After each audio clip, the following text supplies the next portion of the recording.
The car skidded off the icy road and slammed into a snowbank, and Clara Bennett's world tilted sideways in a single violent second. Her head hit the window. Her ears rang. Outside, the storm howled like something alive, throwing snow against the shattered glass in wild, angry gusts. She sat frozen for a moment, gripping the wheel, waiting for her heart to slow down enough for her to think. She was miles from the nearest town, somewhere on a forgotten mountain road that her phone's map had insisted was a shortcut. Now her phone had no signal at all. The engine sputtered once and died. The heater died with it. Within minutes, the cold began creeping through the cracked window like a living thing, patient and hungry. Clara forced the driver's door open against the wind and stepped out into knee-deep snow. The world around her was white and endless, the pine trees bending under the weight of the storm, the sky the color of a bruise. She grabbed her backpack from the passenger seat, a flashlight, a half-empty bottle of water, and one small sandwich wrapped in foil, the only food she had left after 2 days of careless spending on the road. It was not much, but it was all she had, and she knew she needed to find shelter before the cold made the decision for her. She had left the city almost a week ago, with no clear plan except to be somewhere else. Her job was gone. Her apartment lease had ended before she'd found anywhere new. Her family thought she needed space to figure herself out, and she had agreed with them, mostly to stop the questions. What she hadn't told anyone was how tired she had become of pretending that everything in her life still made sense. So she drove north, toward mountains she had never seen, telling herself that a few days of silence would help her think clearly.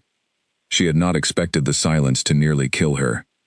Growing up, Clara had always been the one who noticed things other people walked past. A bird with a hurt wing on the sidewalk. A stray cat hiding under a parked car during a storm. Her mother used to say that Clara collected broken things the way other children collected coins, and she never quite grew out of it, even after the world taught her, again and again, that caring for others did not always mean they would care for her in return. The last few years had worn that lesson into her bones, a relationship that ended quietly and painfully, a job she had given everything to, only to be told one ordinary Tuesday that her position no longer existed. Friends who meant well but slowly drifted once she stopped having good news to share. By the time she packed her car and pointed it toward the mountains, she had started to wonder if her instinct to give, to notice, to care, was a strength or simply a habit that kept leaving her empty. The road she had chosen wound higher and higher into terrain that grew wilder with every mile. Thick pine forests giving way to jagged outcrops of gray stone, the kind of landscape that photographs beautifully and punishes carelessly. She had seen the weather warning on her phone before she lost signal, a storm moving in faster than expected, but she had told herself she had enough daylight to reach the next town. She had been wrong. The snow had started as a light dusting and thickened within an hour, into a blinding wall of white, and by the time she understood how serious it had become, there was no safe place left to turn around. The wind cut through her jacket as she trudged forward, following what she hoped was a path, but might only have been a gap between the trees made by her own imagination. Every few steps, she paused to catch her breath, her boots sinking deep, her fingers numbing inside her gloves. She thought about turning back to the car, but the car offered no real safety, only a metal box, slowly filling with cold air. Movement, she decided, was safer than stillness. The trees around her groaned under the weight of the snow, their branches bending low, and more than once a sudden crack in the distance made her flinch, certain for a heartbeat that a limb had snapped somewhere close by.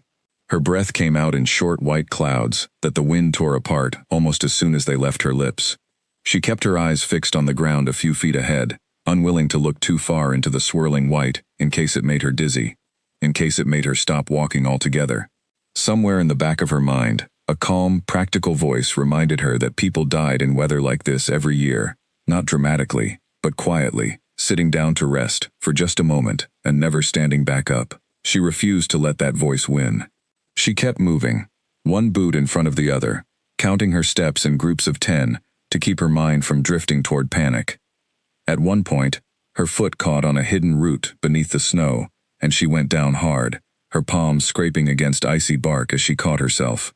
For a moment she simply knelt there, breathing hard, feeling the cold seep instantly through her jeans. It would have been easy, in that moment, to give in to the exhaustion pulling at her limbs, to decide that a few minutes of rest on the ground would not hurt. but some stubborn thread of will pulled her back onto her feet. She thought of her mother's voice, of the collected broken things, of every reason she had ever been told that caring too much made a person weak, and something in her decided, quietly and without ceremony, that she was not ready to prove that voice right by lying down in the snow. After what felt like an hour, but was probably only 20 minutes, she saw it.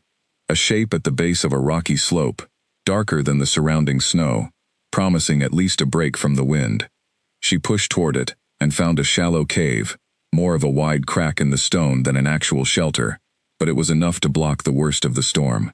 She ducked inside, breathing hard, snow melting off her shoulders in small streams.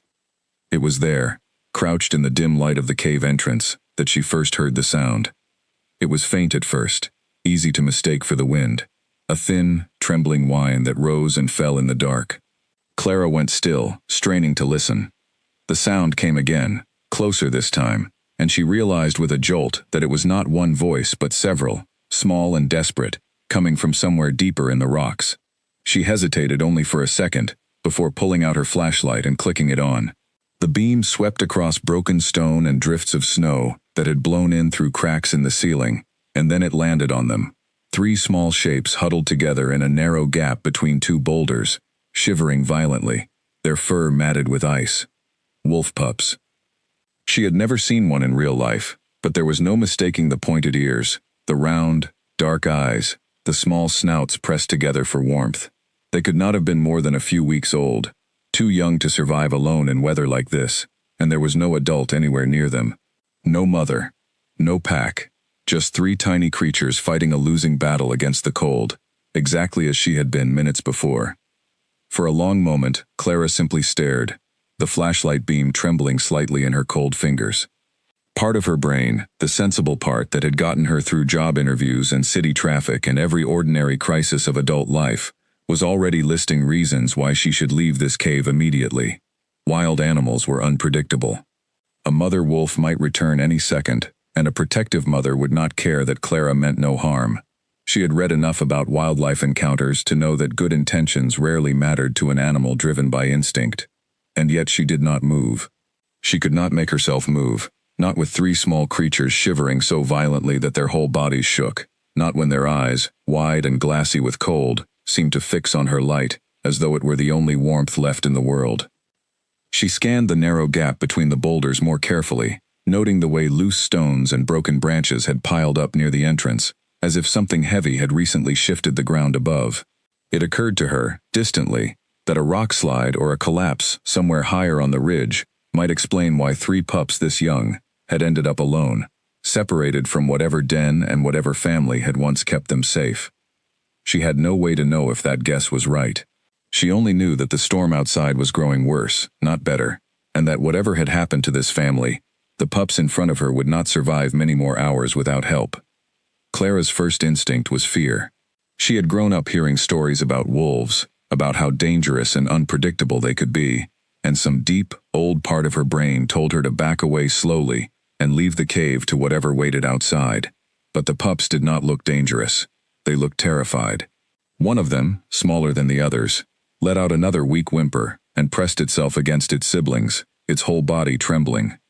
She crouched down slowly, keeping her movements small and calm, the way she imagined someone might approach a frightened stray dog.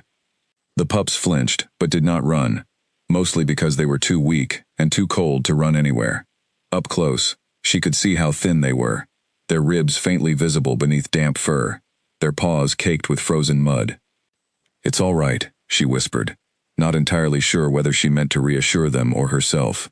"I won't hurt you." She looked around the cave for any sign of a den, a mother, anything that might explain how 3 pups this young had ended up abandoned in a storm. She found nothing but the wind and the dark. Later, she would learn there had been a rock slide farther up the ridge that morning, one that had likely trapped or scattered the rest of their pack. But in that moment, she knew only that the pups were alone, and that alone, in this weather, they would not survive the night. Her stomach growled, sharp and insistent, reminding her of her own hunger. She had planned to eat the sandwich once she found somewhere safe to stop, rationing what little food she had left, until she could find her way back to civilization. She unwrapped it slowly, staring at the plain bread and cheese inside, calculating in her head how many hours it might buy her, how much strength it might keep in her limbs if the storm did not let up by morning. Then she looked at the pups again, at the way the smallest one had stopped shivering quite so hard, its energy running low, in a way that looked less like calm and more like surrender. She broke the sandwich into small pieces without letting herself think too long about the decision, because she suspected that if she thought about it too long, her fear for her own survival would win out over whatever this feeling was pulling her forward. She placed the pieces gently on a flat stone near the pups, close enough for them to reach without her having to force it on them. For a moment, none of them moved. Then the boldest of the three, a pup with a dark patch over one eye, crept forward and sniffed at the offering. Its small jaws worked slowly at first, then faster, and within seconds, the other two pushed closer as well, driven by hunger stronger than their fear. Clara watched them eat, her own stomach aching with emptiness, and felt something settle inside her chest that she could not quite name. It was not quite pride, and it was not quite peace, but it was close to both. Outside, the storm still roared, indifferent to the small act of kindness happening in the shadows of the cave, but for a few minutes, none of that seemed to matter. She studied each of the three pups as they ate, giving them small, quiet names in her mind, without meaning to, the way she had always done with every stray creature she had ever tried to help. The bold one with the dark patch over his eye she decided to call Scout, because he had been the first to approach her without fear. The smallest of the three, a shy little female who hung back until her siblings had eaten their fill, she named Wisp, for how fragile and faint her movements seemed. The third, a sturdy pup with unusually pale fur along his back, earned the name Frost, though Clara suspected the color would darken as he grew older, if he lived long enough to grow at all. Watching them, she felt the last of her own hunger fade into something less important than it had seemed an hour earlier. She had spent so much of the past year feeling like a burden to everyone around her, a problem other people had to manage, a friend who needed too much and gave too little back. Here, in this freezing cave, with nothing left to offer but a torn sandwich and lukewarm water, she was, for the first time in longer than she could remember, exactly what someone else needed. It was a strange kind of comfort, sitting in the dark with an aching stomach, but comfort all the same. She drank the last of her water and passed what remained in the bottle to the pups as well, letting them lap weakly at the liquid pooled in her cupped palm. When the sandwich was gone, and the water was gone, she pulled off her jacket, despite the cold biting at her arms, and wrapped it loosely around the three shivering bodies, gathering them against her side as she settled back into the corner of the cave. The cave was small enough that she could stretch one arm to touch the far wall, and she used the flashlight sparingly now, aware that its battery would not last forever, and unwilling to waste its glow on anything but brief checks of her surroundings. In the near darkness, her other senses sharpened. She could hear every shift of the wind outside, every soft crack of ice forming along the rocks, every small sound the pups made as they settled deeper into the warmth of her side. Scout pressed his nose against her wrist. Wisp curled into the crook of her elbow. Frost, the sturdiest of the three, positioned himself protectively half over his sisters, as if some early instinct toward guarding his family had already begun to stir in him despite his age. Clara found herself talking quietly to them, more to hear a human voice in the silence than because she expected them to understand her words. She told them about the city she had left behind, about the job that had ended without warning, about the strange, aimless drive north that had somehow led her here. She was not sure why she felt the need to explain herself to three wolf pups who could not possibly judge her for any of it, but there was something freeing in saying the words out loud to creatures who would never repeat them to anyone, who would never look at her differently for admitting how lost she had felt long before her car ever slid off that icy road. She told herself she would rest only for a few minutes, just long enough to warm the pups and gather her strength before pushing on to find real help, but exhaustion pulled at her harder than she expected, and the pups' small heartbeats against her ribs were oddly steadying, like a rhythm she could hold on to in the dark. As her eyes grew heavy, she thought she heard something else beneath the wind, a deeper sound, low and rolling, almost like a growl carried from somewhere far up the ridge. She told herself it was only the storm shifting through the rocks. She told herself there was nothing out there that could reach them tonight. She did not yet know how wrong, and how right, that thought would turn out to be. Somewhere above the cave, unseen in the whirling snow, something large moved between the trees, following a scent that had been missing from its territory since morning. a scent that led, step by careful step, toward the flickering beam of a small flashlight, and the faint, desperate cries of pups it had feared were already lost. Clara had no way of knowing that the choice she had just made, to give away the last of her food to 3 starving strangers, had already changed the shape of the night ahead. She only knew that her arms were tired, her body was cold, and for the first time in a long while, she did not feel entirely alone. The wind pressed harder against the mouth of the cave, and somewhere in her exhausted mind, she registered a shift in the air, a stillness that had not been there minutes before, as though the storm itself was holding its breath. She should have paid closer attention to that stillness. She should have noticed how the pups, sensing something she could not, lifted their small heads toward the entrance of the cave, ears twitching, bodies suddenly rigid beneath her jacket. But sleep took her before she could ask herself why, pulling her down into a heavy darkness broken only by the distant, patient sound of paws moving steadily through snow, closing the distance between a missing father and the children he had feared he would never see again. Hours passed. The storm did not weaken, and somewhere close enough now to smell the fading warmth of her breath, an enormous shape paused at the edge of the trees, staring at the faint glow leaking from the cave, weighing a decision that would determine whether the stranger curled around his pups lived to see the morning at all. Clara woke to the feeling of something cold pressing against her jaw, and for one disoriented second she thought she was back in her apartment, that the cold was simply a draft from a window she had forgotten to close. Then wisp shifted against her chest, and the memory of the cave, the storm, and the sandwich broken into small pieces came rushing back all at once. The flashlight had dimmed to a weak amber glow, its battery nearly spent, and the darkness outside the cave entrance had thickened into the deep black of true night. The wind had not stopped. If anything, it sounded angrier now, hurling snow against the rocks in long, sweeping gusts that made the whole mountainside seem to groan. Clara's body ached everywhere, her muscles stiff from the cold and the awkward position she had slept in, but the 3 small shapes still tucked against her side were warm, and that warmth felt like the only true victory she had earned all day. She allowed herself a moment to simply breathe, to listen to the pup's quiet, steady breathing, before her mind turned, as it always did, toward the practical question of what came next.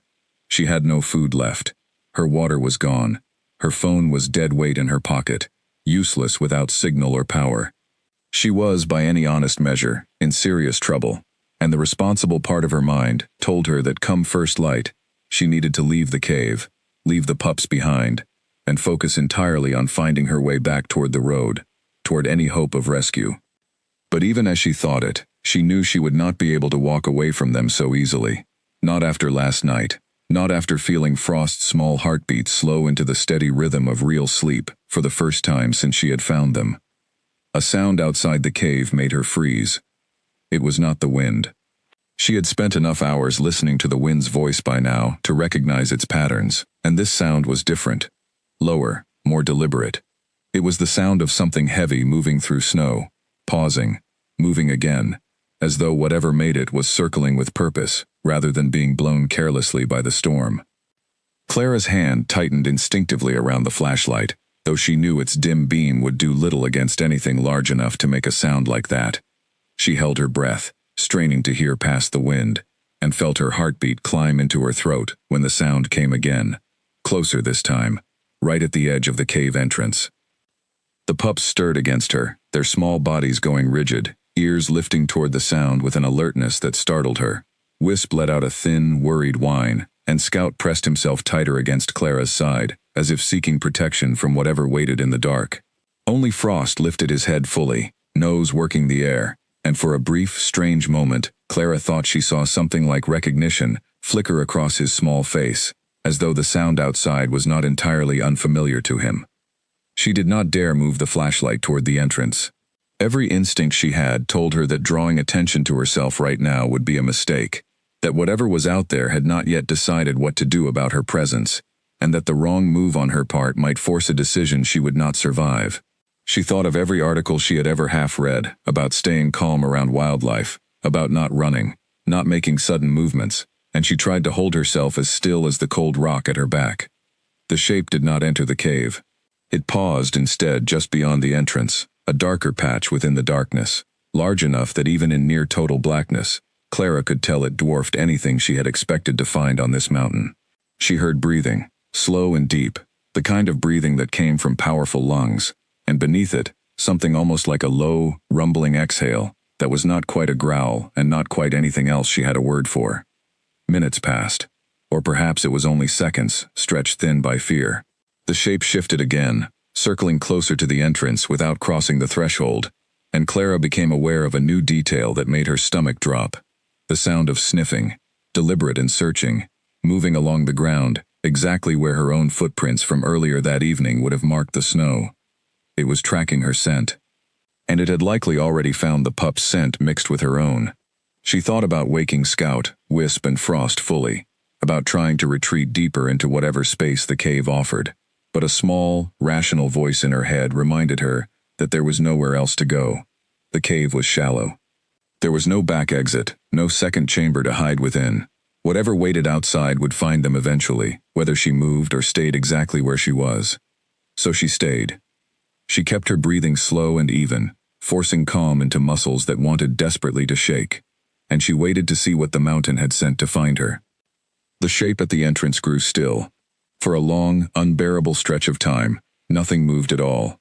Not the wind, not the shadow, not even the pups pressed against her side, who seemed to sense, in whatever instinctive way animals sense danger, that absolute stillness was their best chance at survival. Then, slowly, the shape withdrew. It did not vanish all at once. It retreated in careful, measured steps, the sound of paws in snow growing fainter, but not disappearing entirely, as though it had decided to wait rather than leave. Clara let out a breath she had not realized she was holding, but the relief was thin and short-lived, because she understood, with a certainty she could not explain, that whatever had been at the cave entrance had not left the area. It had only stepped back to watch. She spent the rest of the night in that same tense stillness, drifting in and out of shallow, uneasy sleep, jolting awake every time the wind shifted or a pup twitched against her arm. Each time she woke, she strained her ears for that same low, heavy breathing, and each time, she heard nothing but the storm, though the feeling of being watched never fully left her. By the time gray light began to seep weakly through the cave entrance, announcing a morning that the storm had not yet agreed to allow, Clara's body had gone past simple exhaustion into a kind of hollow, aching numbness. Her stomach cramped with hunger. Her fingers had lost most of their feeling. But the three pups against her side were alive, warm, and breathing steadily, and for now, that felt like enough of a reason to keep going. She eased herself carefully away from them, wincing at the stiffness in her limbs, and crawled toward the cave entrance to assess the storm. The wind had weakened slightly overnight, though snow still fell in a steady curtain that blurred the tree line into vague gray shapes. She scanned the snow near the entrance, searching for any sign of tracks that might confirm or deny what she had heard in the darkness. She found them almost immediately. Paw prints, enormous, deeper and wider than any dog print she had ever seen, circled the mouth of the cave in a pattern that left no doubt about the size of the animal that had made them. They ringed the entrance in a wide arc, coming close, retreating, circling again, as if their maker had spent hours pacing, weighing some decision Clara could not begin to guess at. She crouched beside one print, pressing her gloved fingers against the edge of it, feeling the size of it against her own hand. It was easily twice the width of her palm. Behind her, the pups had woken and begun shuffling toward the entrance as well, drawn by the pale morning light, and Scout let out a soft, hopeful sound the moment he caught sight of the tracks in the snow. It was not fear in his small voice. It was something closer to recognition, and it struck Clara with sudden, cold clarity that the pups were not afraid of whatever had circled the cave last night. They knew that scent. They had been waiting for it their whole short lives. Whatever had visited them in the dark, and chosen, for reasons Clara could not yet understand, to walk away rather than confront her, was no stranger to these three pups at all. Clara straightened slowly, brushing snow from her knees, and turned back toward the pups, who had gathered near the cave entrance and were watching her with an attentiveness that felt almost like expectation. She thought about what to do next, running through the limited options available to her, with the same methodical focus she used to bring to problems at her old job, back when problems had involved spreadsheets and deadlines rather than survival. Staying in the cave indefinitely was not a real option.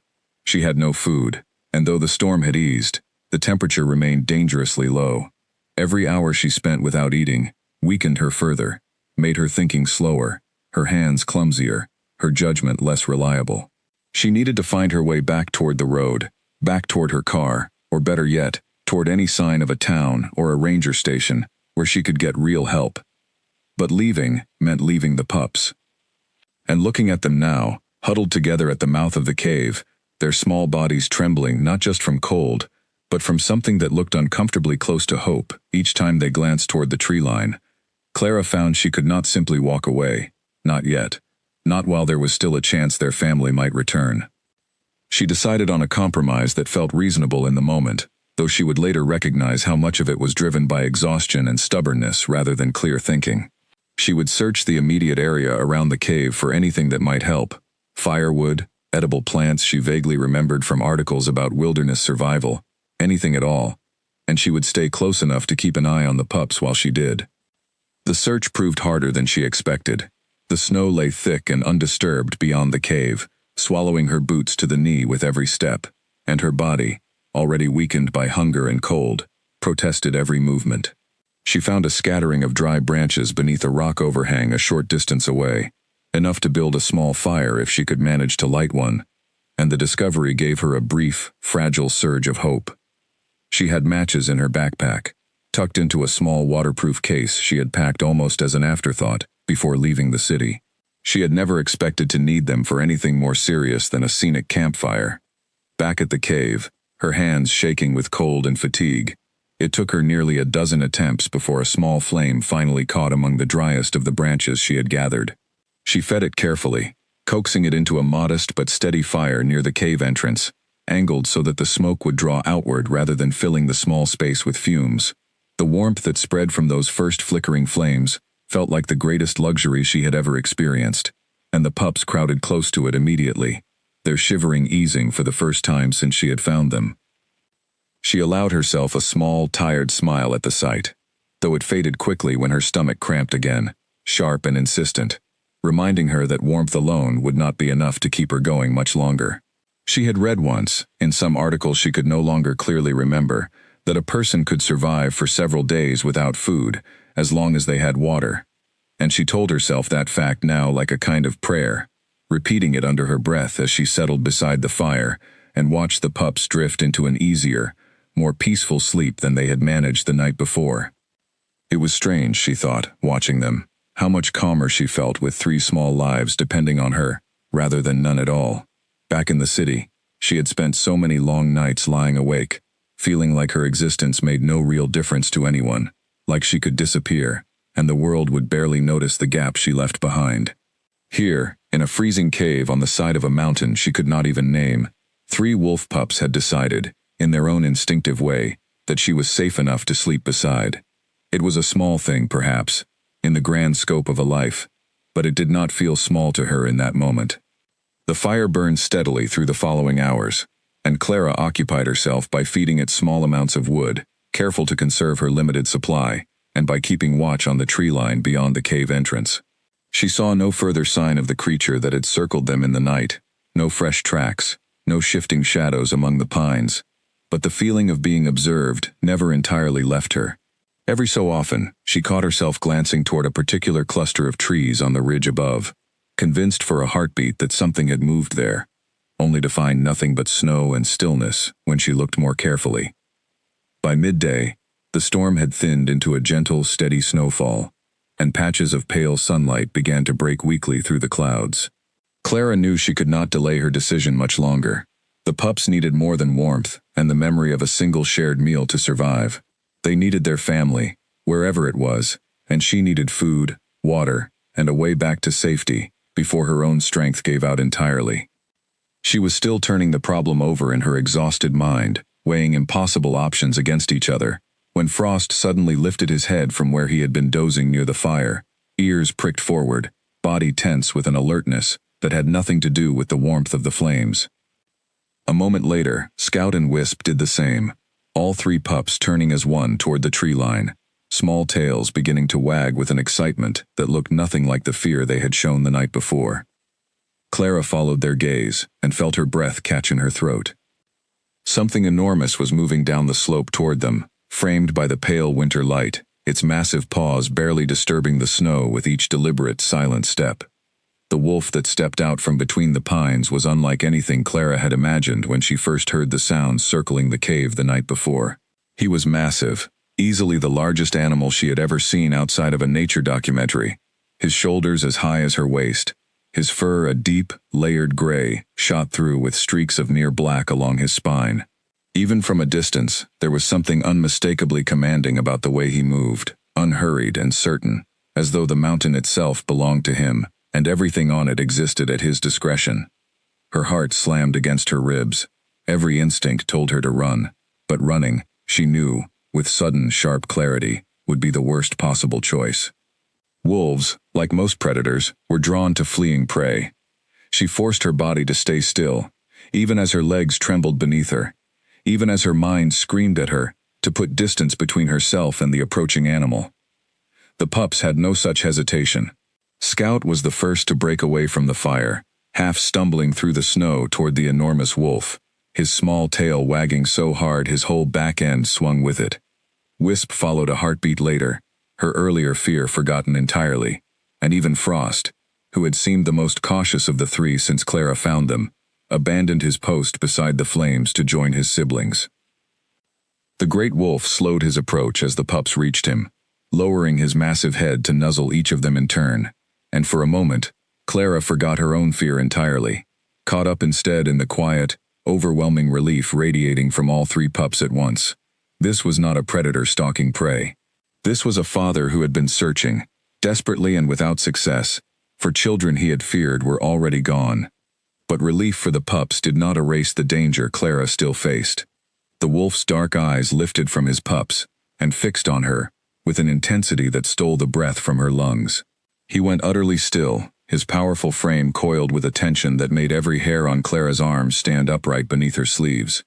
She had read, once, that a wolf's stare could communicate more than any growl, and standing there in the pale morning light, she understood exactly what that meant. This animal was assessing her, weighing every detail of her presence against whatever instinct told him about threats and safety, about strangers who came too close to his family. Clara's mind raced through every fragment of advice she had ever half absorbed about encountering wild animals. Do not run. Do not make direct eye contact for too long. Make yourself appear smaller, less threatening. She lowered herself slowly to one knee, keeping her movements deliberate and unhurried, and dropped her gaze slightly, though she could not bring herself to look away entirely, some deep, stubborn part of her, unwilling to appear, as though she were hiding anything. The wolf took a step toward her, then another. Each footfall was silent, precise, deliberate, in a way that made the distance between them feel like it was shrinking far too quickly. Clara's pulse pounded in her ears, drowning out even the sound of the wind. She thought, with strange clarity, of every choice that had led her to this exact moment, the job she had lost, the relationship that had ended, the aimless drive north that had somehow deposited her directly in the path of an animal easily capable of ending her life in seconds.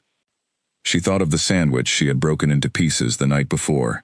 She thought of Wisp's small, trembling body pressed against her side, of Frost's steady heartbeat slowing into real sleep for the first time in what might have been days. Whatever fear she felt now, she realized, could not undo the choice she had already made. She had chosen, without fully understanding why, to help three lost creatures survive a storm that had nearly killed her too. If this enormous wolf intended to punish her for that choice, there was little she could do now to stop him. The wolf stopped less than 10 feet away, close enough that Clara could see the pale scars crossing one side of his muzzle, evidence of battles or hardships she could only guess at. His nose worked the air methodically, drawing in her scent, the scent of the extinguished sandwich, the scent of the fire, the scent of three pups who now smelled, unmistakably, of her. For a long, unbearable stretch of time, nothing happened at all. The wolf simply stood there, studying her with those dark, intelligent eyes, and Clara held herself as still as the frozen rock beneath her knee, waiting for a decision she had no power to influence. She noticed, in that suspended silence, how the falling snow seemed to slow around them, how the wind that had howled so fiercely through the night had settled into little more than a soft, cold breath against her cheek. It felt, absurdly, like the entire mountain was holding its position along with her. waiting to see which way the moment would tip. She counted her own heartbeats to keep from losing her nerve. 1, 2, 3, each pulse a small eternity. And somewhere around the 20th count, she made herself a quiet promise. If this was to be the last decision she ever influenced in her life, she would not spend it flinching. The wolf's ears shifted, catching some sound Clara could not hear, and for a heartbeat she feared the movement signaled aggression rather than the opposite. But his posture did not tighten. If anything, the great animal seemed to relax further, his weight settling back onto his haunches in a way that reminded her, absurdly, of an old dog deciding whether a visitor was worth the effort of barking at. She would later laugh, quietly, at how her exhausted mind had reached for something so ordinary, to describe a creature that could have ended her life with a single motion. In the moment, though, there was nothing ordinary about it at all. Then, slowly, the tension in his powerful shoulders eased. He lowered his head, not in submission, Clara understood immediately, but in something closer to careful consideration, and took one more measured step forward. Scout trotted eagerly at his side, seemingly unbothered by the charged stillness between his father and the stranger who had fed him. The pup pressed against Clara's knee, tail wagging, as if trying, in his small way, to vouch for her. The great wolf's gaze flicked between Clara and his son, and something in his posture shifted again, a subtle softening that Clara would spend the rest of her life trying to properly describe to anyone who asked. It was not friendliness, not exactly. It was closer to acknowledgement, the recognition of a debt owed, a kindness noticed and weighed against every reason his instincts gave him to view her as a threat. He lowered himself, finally, into a crouch that brought his massive head nearly level with hers, and Clara, against every rational impulse screaming inside her, found herself reaching out one trembling gloved hand, palm open, in the universal gesture of peace she had seen used with dogs 1,000 times in her life, though she had never imagined using it on an animal capable of killing her in a single bite. The wolf's nose brushed against her fingers, warm breath fogging in the cold air, and then, astonishingly, he exhaled a long, low sound that was nothing like a growl at all. It rumbled from somewhere deep in his chest, almost like a sigh, and Clara realized with a jolt of disbelief that whatever judgment this enormous creature had been weighing, he had, for now at least, decided in her favor. She did not move her hand away. She barely dared to breathe. Behind the great wolf, Wisp and Frost had settled into the snow, watching the exchange with the calm patience of creatures who somehow understood that something important was happening, even if they could not have explained what. Minutes passed in that fragile, suspended silence before the wolf finally straightened, turning his attention back to his pups with a low, chuffing sound that sent all three scrambling toward him with obvious joy. He nosed each of them over carefully, checking, Clara guessed, for injuries or signs of how badly the ordeal had affected them, and only once he seemed satisfied did his attention return, briefly, to her. He held her gaze for one more long moment, and in it, Clara thought she saw something that might have been gratitude, though she knew better than to fully trust her own exhausted, frightened mind to read emotion accurately into the eyes of a wild animal. Then he turned, moving with the same silent, powerful grace that had carried him down the slope, and began walking back toward the tree line. The pups hesitated, glancing between their father and Clara, clearly torn between the family they had just been reunited with and the strange, warm presence who had fed and sheltered them through the worst night of their short lives. Scout was the last to leave her side, pressing his small head briefly against her knee before bounding after his siblings, and Clara watched them go with an ache in her chest she had not expected, a feeling uncomfortably close to loss. She thought, for one brief, foolish moment, that this was the end of it, that the wolves would disappear into the trees, and she would be left alone once more, to find her own way back to safety. Her strange encounter, reduced to nothing more than a story no one would ever fully believe. But just before he reached the tree line, the great wolf paused and turned back toward her, his dark eyes fixing on hers across the snow-covered distance between them. He did not growl. He did not advance. He simply stood there, watching her, and then, with a small, deliberate motion of his head, he glanced toward the fire still burning weakly beside the cave entrance, and back to her, as though asking a question Clara could not quite translate into words but somehow, impossibly, understood anyway. She rose slowly to her feet, her legs unsteady beneath her, and took one careful step toward him. The wolf did not retreat. He waited, patient and still, while she closed the distance between them, every nerve in her body screaming caution, even as some deeper, quieter instinct told her that whatever judgment had passed between them moments before had shifted something permanent in how this powerful, wild creature viewed her. By the time she reached the edge of the tree line, close enough now to see the full scope of scars marking his powerful frame, evidence of a life spent defending territory and family against threats she could only imagine, Clara understood, with a certainty that defied every rational explanation she could offer for it, that she was no longer simply a stranger who had survived one dangerous night on this mountain. She had, somehow, without fully understanding how or why, just been granted permission to stay. The great wolf turned again toward the deeper forest, and this time, rather than simply walking away, he paused after a few steps and looked back at her, waiting. Clara understood, slowly, that he was inviting her to follow, or at the very least, that he was not objecting to the idea. She glanced back once at the dying fire near the cave, at the thin trail of smoke rising into the pale sky, and made a decision that surprised even her. She banked the fire carefully with snow, gathered her nearly empty backpack, and followed the wolf and his pups deeper into the trees. The going was slow. Her legs, weakened by hunger and cold, struggled against the deep drifts, and more than once, she had to stop and catch her breath against a tree trunk, while the wolf waited a short distance ahead, patient in a way she found strangely moving for so fearsome a creature. The pups darted back and forth between her and their father the entire way, as though delighted to have both worlds, the strange, gentle stranger and the powerful, familiar leader, moving together at last.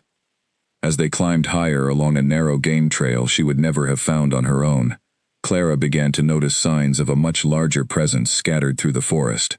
Claw marks scored deep into the bark of certain trees, clearly territorial markers left at a height that made her stomach tighten when she considered how tall the animal responsible must have stood on its hind legs to reach them. Bones, old and picked clean, half buried beneath drifts near the base of a rocky outcrop. The remains of what might once have been a den, collapsed under the same rock slide she suspected had separated the pups from their family in the first place. Twice, she caught movement at the edges of her vision, low gray shapes slipping between the trees, watching, she was certain, though never approaching close enough for her to confirm what she saw. The wolf leading her seemed entirely unbothered by these silent observers, and she guessed, correctly as it would turn out, that they belonged to the same pack, members sent perhaps to track the progress of their leader's unusual choice to bring a human so deep into their territory. By the time the trees began to thin ahead into what looked like a wide, sheltered clearing, Clara's body had reached the very edge of its endurance. Her vision blurred at the corners, her steps had grown uneven, dragging more than walking, and she was dimly aware that hunger and exhaustion together were pulling her toward a kind of exhaustion that went beyond simple tiredness. She pressed one hand against a nearby tree to steady herself, breathing hard, and looked up to find the great wolf had stopped and turned fully back toward her, his dark eyes studying her with an intensity that felt, for the first time since their encounter began, less like judgment and more like concern. She managed a weak, tired smile, more for her own benefit than his. "I'm all right," she said quietly, her voice rough from disuse and cold. "Just need a minute." The wolf did not move closer, but he did not continue on either. He simply waited, patient and watchful, while Clara gathered what remained of her strength, and in that small act of waiting, she felt something shift again, in the fragile understanding growing between them. Whatever debt he believed he owed her for the kindness shown to his pups, he seemed determined, in his own silent way, to see her safely through whatever came next. What she did not yet know, standing there in the thinning snowfall with 3 wolf pups circling excitedly around her legs and their enormous father, watching in patient silence, was that the decision made in that quiet moment on the mountainside would prove far more significant than she could have possibly imagined. The wolf who had just chosen not to harm her, who had allowed her within arm's reach of his own children, was no ordinary animal, claiming a modest patch of forest territory.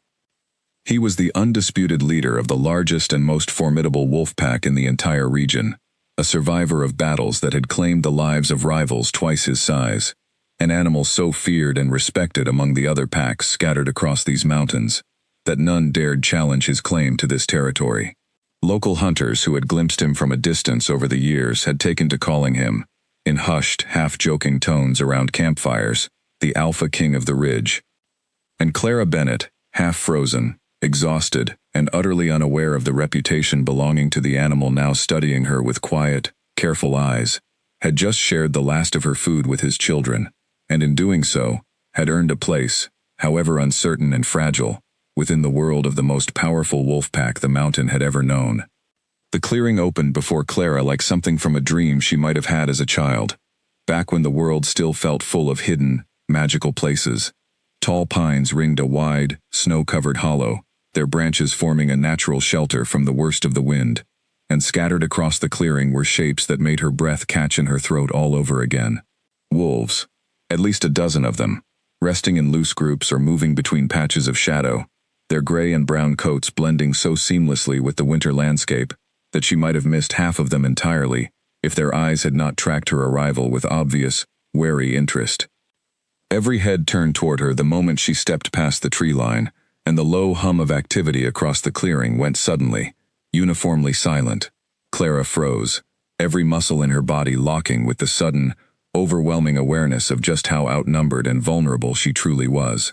A dozen pairs of eyes fixed on her, some curious, most calculating, and she understood, in that instant, that whatever tenuous peace she had negotiated with the pack's leader meant nothing at all to the rest of his followers unless he made his decision known.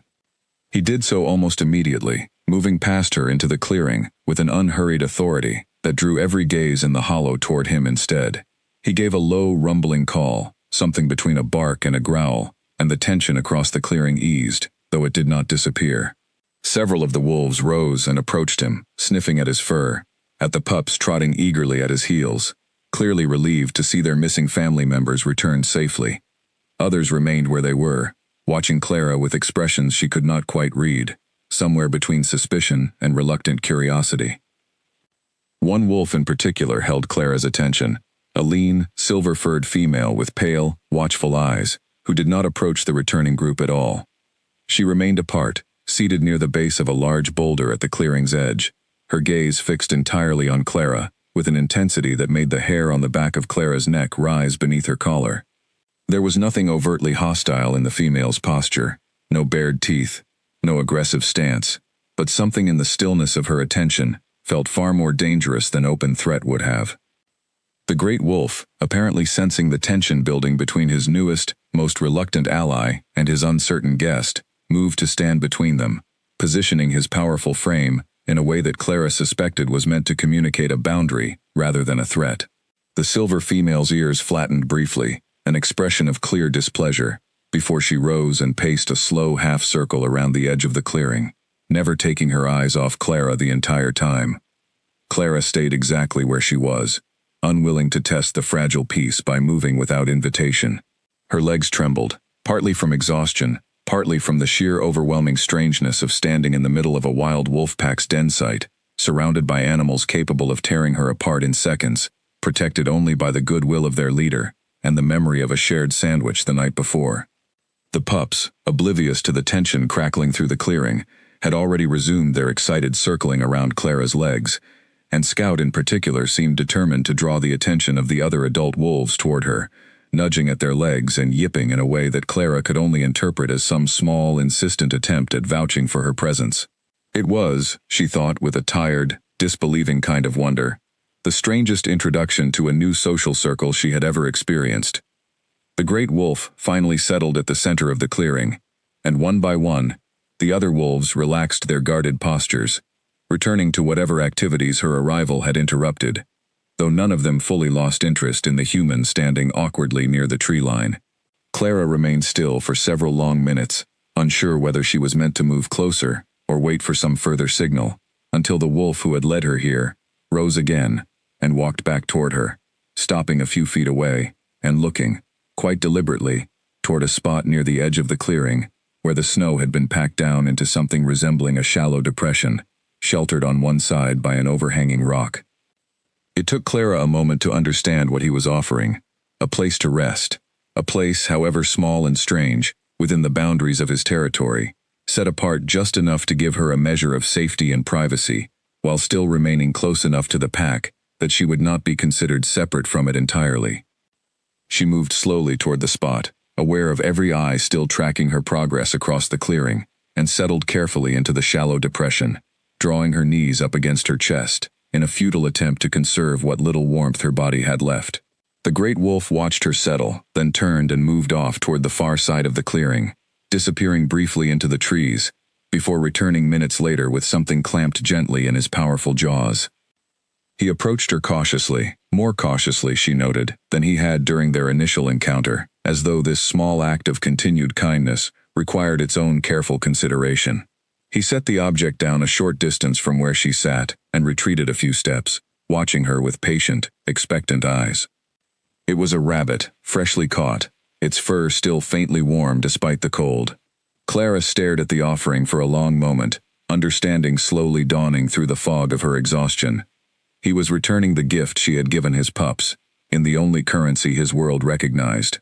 She had shared her last food with his children when they had nothing. Now, in a language far older than words, he was ensuring she would not go hungry either. Her hands trembled as she accepted the offering, and though the idea of what she needed to do next turned her stomach in ways she had not anticipated, hunger and cold left her little room for hesitation. She had never in her life prepared food this way, had never needed to, but necessity taught her quickly, and though the process was clumsy and uncomfortable, within the hour, she had managed a small, crackling fire, built from gathered branches, and enough sustenance to still the worst of the gnawing ache in her stomach.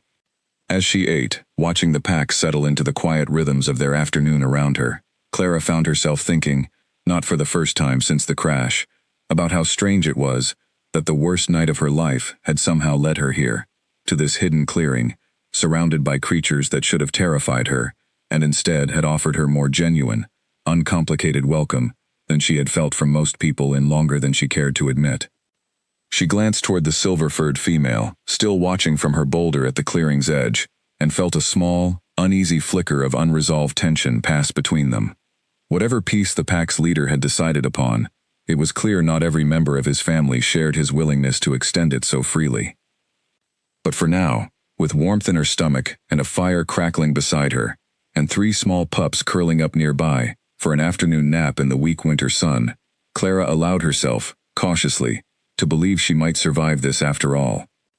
The pups slept close to her for most of that first afternoon in the clearing, and Clara found herself studying the rhythms of pack life with a fascination that slowly began to crowd out her fear. She watched 2 younger adult wolves engage in a brief, playful wrestling match near the tree line, tumbling over each other in the snow with none of the menace she had expected from creatures capable of such violence when needed. She watched an older wolf, gray around the muzzle and moving with visible stiffness in one hind leg, settle near the great leader's resting spot, and understood, from the deference shown by the others, that age and experience carried their own kind of respect within this hidden society. She began, slowly, to notice patterns in how the wolves communicated, the subtle shifts of ear and tail, the low sounds that carried meanings far more nuanced than she would have guessed possible. It struck her, watching them, that she had spent years feeling unable to properly read the humans in her own life, unable to predict when a friendship would fade or a relationship would end without warning, and yet here, among creatures she had been taught her whole life to fear, she found herself understanding their world with a clarity she had rarely managed with her own. As evening approached and the clearing's shadows deepened, the silver-furred female finally rose from her post at the boulder and approached, not Clara, but the pack's leader, engaging him in a low, tense exchange of sound and posture that Clara could not fully interpret, though the meaning felt unmistakably confrontational. The great wolf's response was calm but firm, and after several long minutes, the silver female retreated, casting one final, unreadable look toward Clara before disappearing into the trees. Clara did not know, that first evening, what exactly had passed between them, or what role the silver-furred female might play in the days ahead. She only knew, watching the pack settle into the deepening dusk around her, that her fragile place within this world remained far from secure, and that the challenges facing her on this mountain had only just begun. The days that followed fell into a rhythm Clara could never have predicted for herself only a week earlier. She woke each morning in her sheltered spot at the edge of the clearing, stiff and cold despite the fire she kept carefully tended through the night, and spent her mornings learning, slowly and often clumsily, the unspoken rules of the world she had stumbled into. She learned, through a series of small missteps, which wolves tolerated her presence, and which preferred to keep their distance. The older, gray-muzzled wolf she had noticed on her first day turned out to be remarkably patient with her, often settling nearby while she worked at building fires or gathering what edible plants she could identify from the little she remembered of long-ago nature documentaries. She began to think of him, privately, as the elder, and found a strange comfort in his quiet, watchful company, though he never approached closely enough to be touched. The two younger wolves she had watched wrestling that first afternoon proved endlessly curious about her, often trotting close enough to sniff at her boots or her backpack before darting away again in playful, exaggerated retreats. She started calling them, in her own mind, Birch and Ash, names that felt right for their restless, energetic natures, though she was careful never to let her growing fondness for the pack make her forget how quickly the balance of safety here could shift. The silver-furred female, whom Clara had begun to think of simply as the challenger, remained the one persistent source of tension in her new, strange existence. She did not attack, did not growl, did not do anything overtly threatening, but her cold, watchful presence followed Clara through nearly every hour of every day, a silent reminder that not every member of this pack had accepted the pack leader's decision to allow a stranger into their world. Clara noticed, too, how the challenger's tension seemed to spike whenever the pups gravitated toward her, which they did with increasing frequency as the days passed. Scout, Wisp, and Frost had apparently decided, in the uncomplicated way of very young creatures, that Clara belonged to their small circle of trusted adults, and they sought her out constantly, curling against her during the coldest hours of the night, following her clumsily through the snow whenever she ventured beyond the clearing's edge to gather firewood or check the traps she had learned, through patient trial and error, to construct from materials she found scattered through the forest. The pack's leader, whom Clara still had not found a name that felt adequate for, watched over these developing bonds with what she interpreted as quiet approval, though he maintained his own careful distance most days, disappearing for long stretches on what she assumed were hunting expeditions or patrols of the pack's wide territory. When he returned, he often brought food, not just for his pups, but occasionally left near Clara's own small camp as well, a continuing gesture of the debt he seemed determined to repay in full. One cold morning, nearly a week into her strange new life among the pack, Clara ventured farther from the clearing than she had previously dared, following a frozen stream bed in search of fresh water, with Frost trotting faithfully at her heels despite her attempts to encourage him back toward the safety of the den site.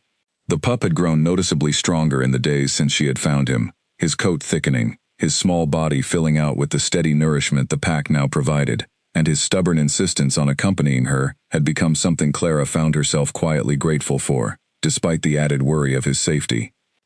They had gone perhaps half a mile from the clearing, when Clara first noticed something that made her stop cold in her tracks. A section of underbrush near the stream had been disturbed in a way that did not match the natural patterns of wildlife movement she had begun, slowly, to recognize during her days on the mountain. Branches had been cut, not broken. The snow beneath showed the unmistakable tread pattern of boots, human boots, several sets of them, crossing the stream at a shallow point and continuing up the opposite bank. Her stomach tightened with unease. She crouched beside the tracks, studying them more closely, and found, tucked half-hidden beneath a fallen branch, a short distance away, a piece of equipment that confirmed her growing fear. A length of steel cable, coiled and rusted at one end, clearly cut from something larger, discarded carelessly by whoever had passed through this section of the forest. She had heard, vaguely, before setting out on her ill-fated drive north, rumors of poaching activity in some of the more remote mountain regions, wildlife traffickers who targeted wolves and other large predators for their pelts or for illegal sale to private collectors, willing to pay enormous sums for rare, dangerous animals. She had dismissed the stories at the time as the kind of exaggerated warning that always seemed to circulate around wilderness areas, more folklore than genuine threat. Standing here now, staring at boot prints and abandoned trapping equipment less than a mile from a den site sheltering more than a dozen wolves, including 3 pups too young to properly defend themselves, the stories felt considerably less like folklore and considerably more like an urgent, present danger. Frost, sensing her sudden tension, pressed close against her leg, a soft whine escaping him as though he too understood, in whatever instinctive way young animals sense danger, that something threatening had passed through this part of his family's territory. Clara gathered the pup into her arms, ignoring his surprised squirming, and turned back toward the clearing, at a pace far quicker than the careful, measured steps she had used on the way out. Her mind raced the entire way back, cycling through the implications of what she had found. If poachers were operating in this area, they would almost certainly have noticed signs of a large, established pack, tracks, scent markings, the kind of evidence that experienced hunters knew how to read. A pack this size, led by an animal as impressive and formidable as the one who had shown her such unexpected mercy, would represent exactly the kind of valuable target such people sought. She reached the clearing breathless, her arms aching from carrying Frost the entire distance, and found the pack's leader resting near the center of the hollow, alert immediately to her obvious distress. She approached him more directly than she had dared in the days since her arrival, kneeling beside him and speaking in a low, urgent voice, fully aware that he could not understand her words but hoping, somehow, that her tone and manner might convey the seriousness of what she needed him to know. "There are people," she said, gesturing toward the direction she had come from, toward the stream and the disturbed underbrush beyond it. "Hunters. I found their tracks, and equipment they use to trap animals. I think they might know you're here."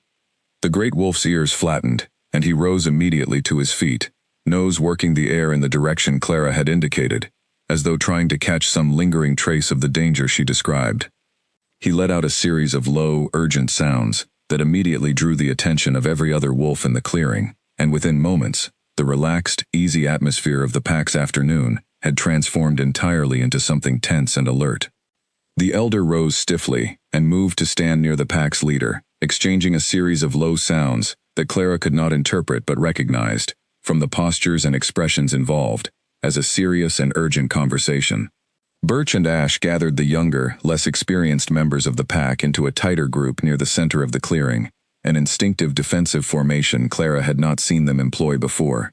Even the challenger, despite her ongoing suspicion of Clara's presence, seemed to set aside her personal reservations in the face of a threat that clearly mattered more than any lingering distrust of the stranger who had raised the alarm. Clara set Frost down carefully, watching him scramble immediately toward his siblings and the relative safety of the pack's protective formation, and turned back toward the pack's leader, who had fixed his attention entirely on her now, his dark eyes studying her with an intensity that felt different from any previous exchange between them. This was not curiosity or careful consideration. This was urgent, focused calculation, the look of a leader assessing every available resource against a threat he clearly understood, in ways she could only partially guess at, could prove catastrophic for everyone under his protection. She realized, with a sudden, sobering clarity, that whatever fragile place she had carved out for herself within this pack over the past week, that place was about to be tested, in ways far more serious than winning over a suspicious silver-furred wolf, or learning to build a proper fire. The danger she had stumbled upon by the stream was not a distant, abstract threat. It was close, recent, and almost certainly still active, somewhere within these mountains. And she understood, watching the pack's leader turn his gaze toward the direction she had come from, his powerful frame coiled with a tension she had not seen in him since that first, dangerous morning outside the cave, that whatever came next would require far more from her than sharing food or building fires. It would require choosing, decisively and without hesitation, exactly how far she was willing to go to protect a family that, against every reasonable expectation, had somehow become her own. That night, the pack did not settle into its usual rhythms of rest and quiet activity. Instead, a different kind of energy moved through the clearing, tense and watchful, with sentries posted at the tree line, in shifts Clara recognized, only because she noticed different wolves taking turns disappearing into the shadows and returning hours later, replaced by others. She had never seen this level of organized behavior from them before, and it confirmed, more than anything else could have, just how seriously the pack's leader had taken her warning. Clara found sleep nearly impossible. She lay curled in her sheltered spot at the edge of the clearing, one arm draped protectively over Wisp, who had taken to sleeping pressed against her side every night since their first shared meal, and stared up at the small patch of stars visible through the surrounding pine branches, turning the day's discovery over and over in her mind. She thought about the cut cable she had found, rusted and abandoned, and wondered how long ago it had been left there, whether the poachers responsible were still actively searching this section of the mountain, or had simply passed through on their way to territory elsewhere. She thought, too, about her own situation, stranded here with no phone, no reliable way to reach help, and increasingly aware that whatever assistance she might have once hoped to find by continuing her journey toward civilization now felt secondary to the safety of the family she had unexpectedly become part of. It was a strange thing to realize, lying in the cold beneath unfamiliar stars, that her priorities had shifted so completely in the span of a single week. A week ago, her only concern had been finding a way back to a life that no longer particularly wanted her. Now, her only concern was making sure 3 wolf pups and the pack that had taken her in survived whatever threat moved through these mountains. Near dawn, she woke to the sound of urgent, low voices, not human voices but the particular tense chorus of alarmed wolves, and sat up immediately to find the clearing in a state of controlled chaos. 2 of the sentries who had been posted overnight had returned at a dead run, their fur bristling, and were engaged in an urgent exchange with the pack's leader that drew every other adult wolf into a tight, anxious circle around them. Clara approached cautiously, understanding enough now of the pack's body language to recognize genuine crisis when she saw it. The pack's leader turned toward her as she drew near, and something in his posture, an unusual deliberate stillness, told her he wanted her to understand what had happened, even without the ability to explain it in words she could follow. She gathered fragments of the situation from what she could observe. One of the returning sentries had a fresh, shallow wound along one flank, the kind of injury she guessed came from a narrow escape rather than a direct confrontation, and the ground near where he had rejoined the group was marked with disturbed snow suggesting a hurried, panicked retreat. It was Birch, moving close enough for Clara to examine the wound properly, who helped her understand the true scope of what the sentries had discovered.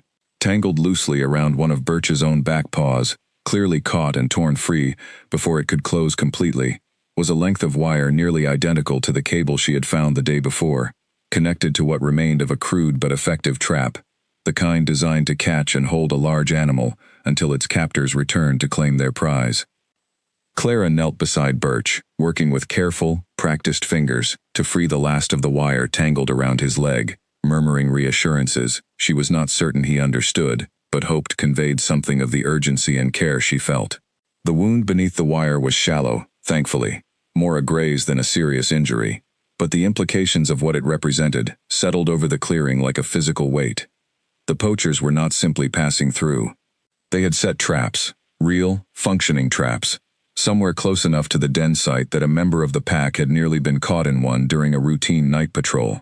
This was no longer a distant, hypothetical danger. It was active, immediate, and clearly targeting exactly the kind of large, valuable pack that called this stretch of mountain home.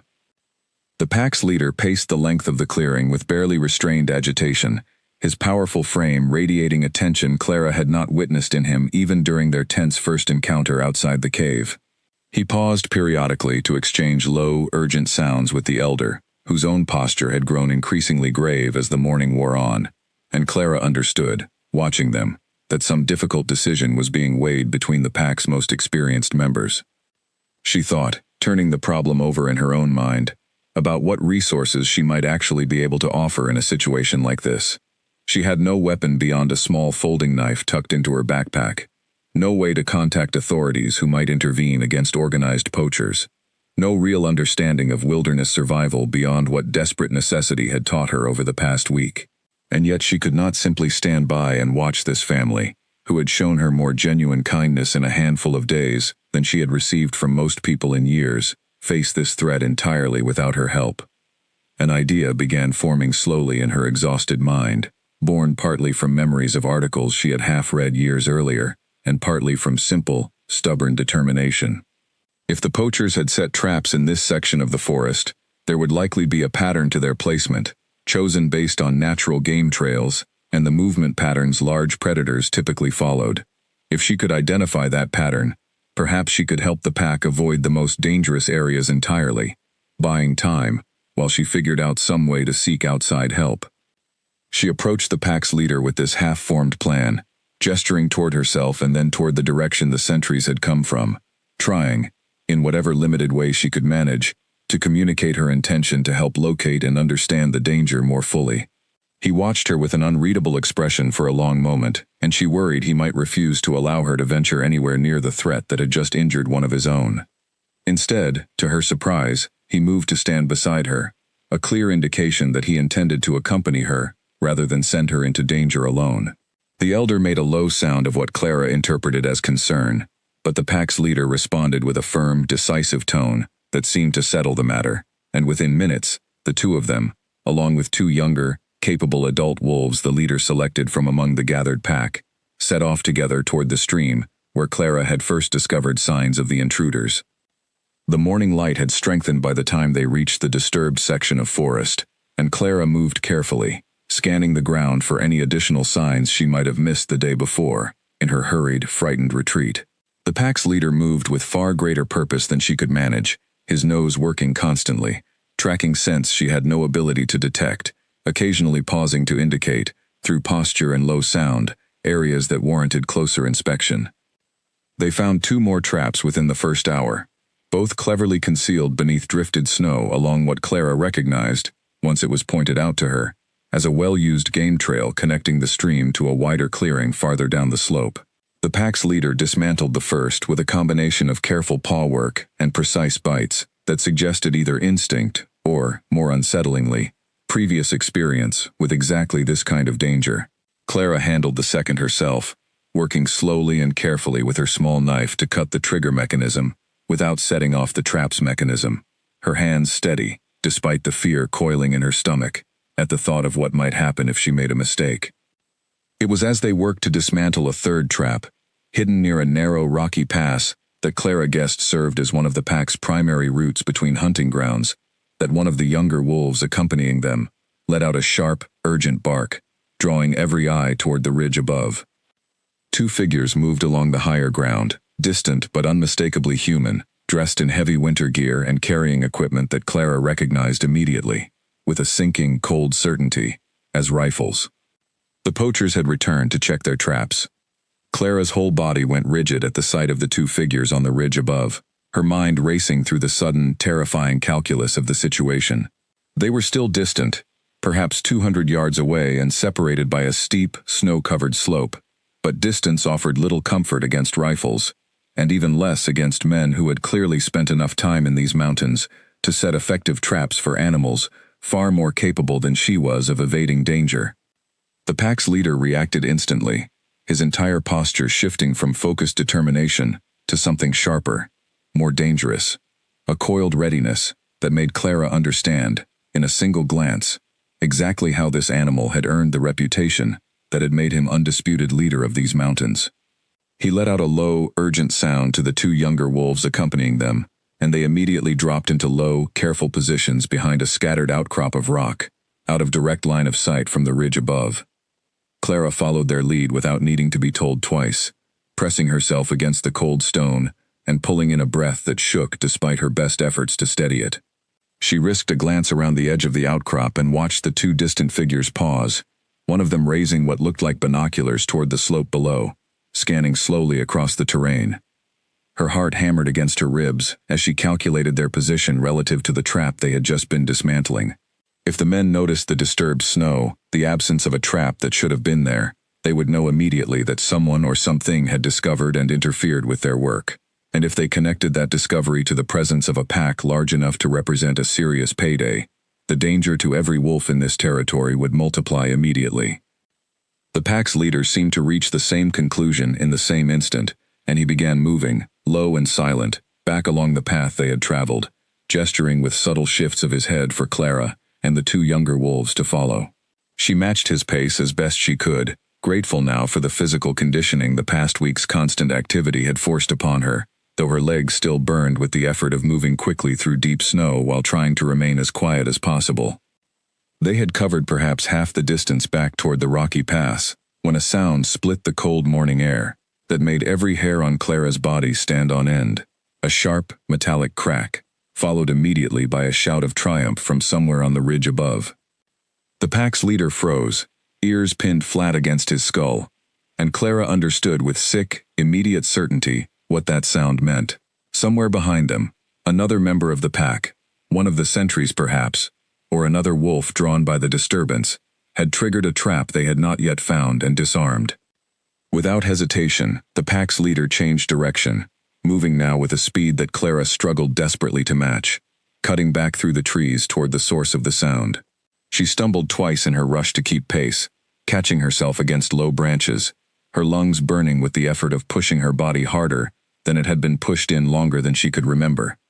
The two younger wolves flanked her position, occasionally glancing back as if to confirm she remained close enough not to be left dangerously behind. They broke through a final line of trees into a small clearing and found the source of the sound immediately. One of the pack's younger females, caught by the hind leg in a heavy steel trap, thrashing in obvious pain against a restraint that showed no sign of yielding to her struggles. Blood stained the snow beneath her, dark and shocking against the white, and her cries of pain and fear echoed sharply through the surrounding trees. Clara's medical knowledge extended barely beyond basic first aid, but she moved toward the trapped wolf without conscious thought, her instinct to help overriding every reasonable fear that should have kept her at a careful distance from an injured, panicked wild animal. The pack's leader reached the trapped female first, positioning himself protectively over her while Clara approached, and though the wolf's pain-glazed eyes tracked Clara's movement with obvious wariness, she did not lash out as Clara knelt beside the trap, examining the mechanism with hands that shook despite her efforts to steady them. The trap was a heavier, more brutal design than the ones they had dismantled earlier, clearly meant to hold larger, stronger animals, and its spring mechanism resisted her initial attempts to pry it open. She worked quickly, aware with every passing second that the men on the ridge, having heard the trap trigger, were almost certainly moving toward this location to claim whatever they believed they had caught. "Hold still," Clara murmured to the trapped wolf, though she doubted the animal understood her words any more than the pack's leader had during their first encounter. "I'm going to get you out. Just hold still." She braced her boot against one side of the trap's mechanism and pulled with all the strength her exhausted body could manage, feeling the metal resist for one agonizing moment before finally, with a sharp, grinding release, springing open enough for the injured wolf to pull her wounded leg free. The female scrambled immediately toward the tree line, favoring the injured limb heavily, but clearly able to move under her own power, and Clara allowed herself one brief, relieved breath before the sound of approaching voices from the ridge reminded her that their danger was far from over. The pack's leader turned toward her, and in his dark eyes, Clara read an unmistakable urgency. They needed to move, now, before the poachers arrived to find not the animal they expected trapped and helpless, but instead, an empty snare and clear evidence that someone had interfered. They retreated together into the deeper cover of the trees, just as the two hunters emerged into the clearing, and Clara pressed herself flat against the frozen ground behind a fallen log, watching through a gap in the underbrush as the men surveyed the sprung, empty trap, with obvious confusion and mounting frustration. "Something got loose," one of the men said, his voice carrying clearly across the still morning air. He was tall, heavy-set, with a weathered face that suggested years spent in rough outdoor work, and something about the casual, businesslike way he inspected the trap sent a fresh chill through Clara that had nothing to do with the cold. "Look at the blood. We had one. A big one, too, from the size of that print." The second man, shorter and younger, crouched to examine the disturbed snow more closely. "There's more than animal tracks here," he said slowly, and Clara's stomach dropped as his gaze lifted, scanning the surrounding tree line with the sharp, practiced attention of someone accustomed to reading a landscape for signs of danger or opportunity. "Someone's been through here recently. Boot prints, right there." Clara held perfectly still, barely daring to breathe, as the younger man's gaze swept across the exact section of forest where she and the wolves lay hidden. Beside her, the pack's leader had gone utterly motionless as well, his powerful frame pressed low against the ground, every instinct clearly focused on remaining undetected. "Doesn't matter," the older man said dismissively, straightening from his examination of the trap. "Hikers, probably. Doesn't change the job. We know there's a big pack working this ridge. Biggest one I've seen documented in this whole territory." That kind of pack, especially with a leader that size, is worth more than every other job we've taken this season combined. We just need to reset, spread the traps wider, and be patient. The words settled over Clara like ice water, confirming every fear that had been building since she first found the abandoned cable by the stream. This was not opportunistic, occasional poaching. These men understood exactly what they had found on this mountain, understood the value and rarity of a pack this size, and intended to pursue it with patience and calculated persistence rather than a single reckless attempt. The two men spent several more minutes examining the area before gathering their equipment and moving off along the ridge in the direction they had originally come from, their voices fading gradually into the surrounding silence of the winter forest. Clara remained frozen in place long after they had disappeared, her heart still hammering, her mind racing through the implications of what she had just overheard. When the pack's leader finally rose from his concealed position, gesturing for her to follow, she moved on legs that felt unsteady from more than just the physical strain of the morning's events. They made their way back toward the clearing in tense, watchful silence, rejoining the anxious group that had remained behind, and Clara immediately sought out the injured female wolf, relieved to find her resting near the center of the clearing, while the elder examined her wounded leg, with careful, experienced attention. The wound, while painful, did not appear severe enough to be life-threatening, though Clara understood, watching the elder work, that infection remained a real concern for an injury sustained in wilderness conditions with no access to proper veterinary care. She found herself wishing, with sudden desperate intensity, that she had paid closer attention to any of the wilderness first aid articles she had half read over the years, that she possessed some greater store of practical knowledge to offer this family, now facing a threat far more calculated and dangerous than she had initially understood. That evening, as the pack settled into another tense, watchful night, Clara sat near her small fire, turning the poacher's words over and over in her mind. They knew about the pack. They had specifically targeted this territory because of its size and the reputation of its leader, and they had made clear their intention to continue their efforts with patience, rather than retreating after a single failed attempt. She thought about the nearest town, days away on foot through terrain she barely understood, and the ranger station she vaguely remembered seeing, marked on a map before her phone had died, closer, but still a considerable distance through dangerous, unfamiliar wilderness. She thought about the pack's leader, resting now near the center of the clearing, with his mate and pups close beside him, unaware of just how significant a target his own strength and success as a leader had made him in the eyes of men who saw only profit in his existence. Somewhere in the deepening cold of that long, uneasy night, Clara made a decision that would shape everything that followed. She could not simply wait for the poachers to return with more traps, more patience, and eventually, inevitably, more success. If she wanted to truly protect this family that had taken her in, against every reasonable instinct they might have had, she needed to find a way to reach help before the mountain's most dangerous hunters returned to finish what they had started. The question that kept her awake long into the night, staring at the dying embers of her fire while the pack slept fitfully around her, was whether she would be able to find that help in time. Clara made her decision before the first gray light of morning touched the clearing. She would try to reach the ranger station she remembered from her map, a small outpost that had appeared as little more than a tiny icon near the base of the mountain range, easily a full day's difficult travel from where the pack had made its home.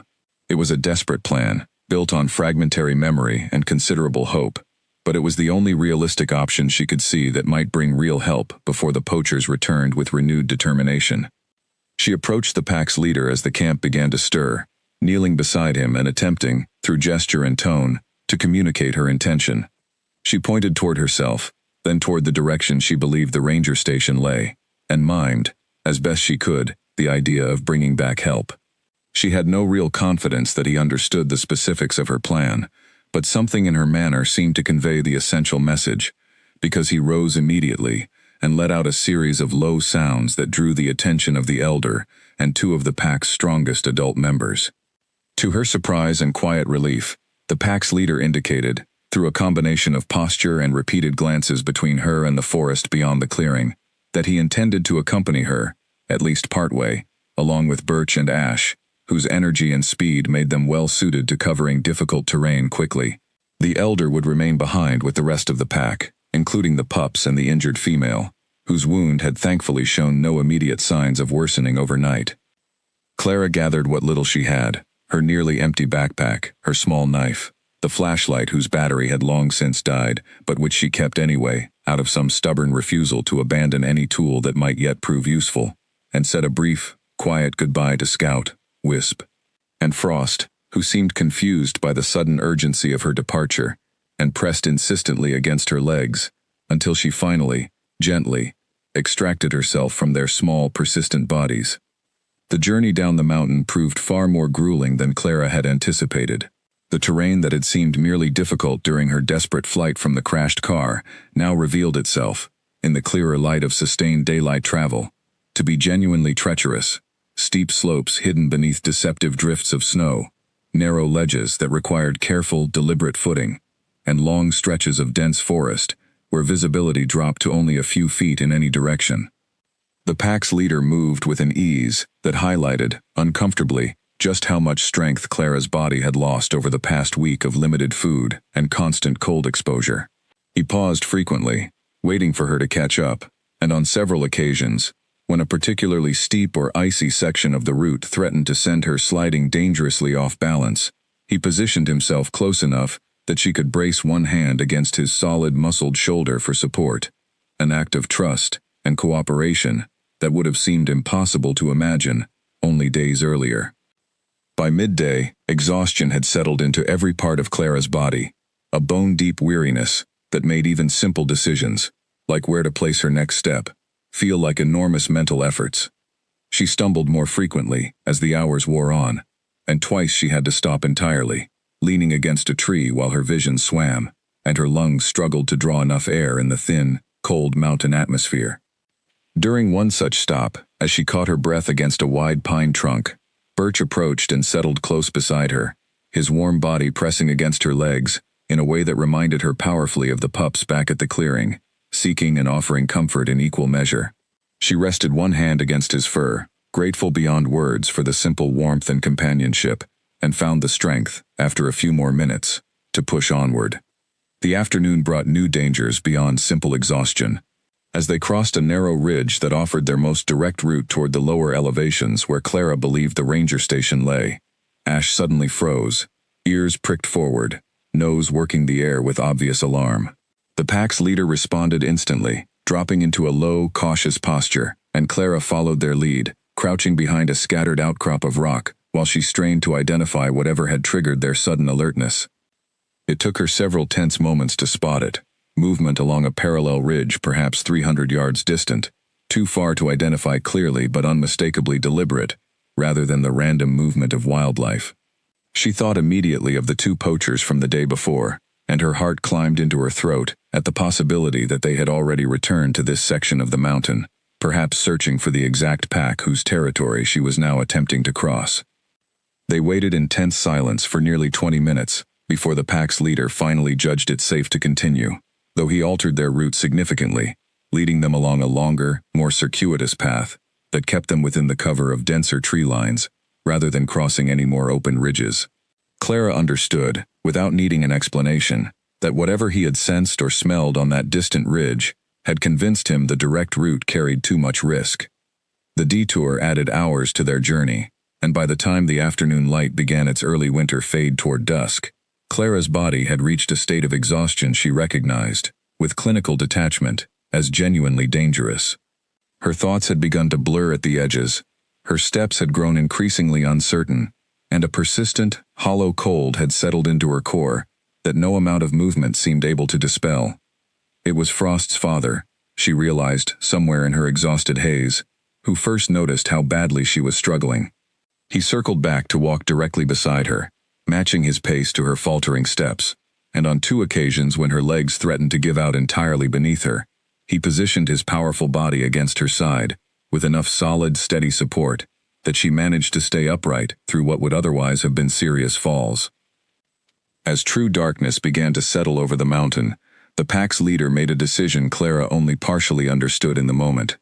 He led their small group toward a sheltered overhang of rock, similar in some ways to the cave where their strange journey together had first begun, and made clear, through insistent, repeated gestures, that they would rest here, rather than continue pushing forward in dangerous darkness. Clara did not have the strength left to argue, even if she had believed continuing through the night was wise. She sank gratefully against the rock wall, her body trembling with a combination of cold and pure physical depletion, and found herself, for the first time since setting out that morning, genuinely uncertain whether she possessed the strength to complete the journey she had begun. Birch and ash settled close against her sides, their combined body heat providing a measure of warmth that Clara suspected had become genuinely necessary for her survival at this point, while the pack's leader took up a watchful position near the entrance of their small shelter, his dark eyes scanning the darkening forest beyond with unwavering vigilance. Sleep came for Clara in fitful, shallow waves, interrupted repeatedly by the ache in her limbs and the persistent, gnawing worry that she had made a terrible miscalculation, that her body simply did not have enough reserves left to reach help before either exhaustion or the returning poachers made the entire desperate journey meaningless.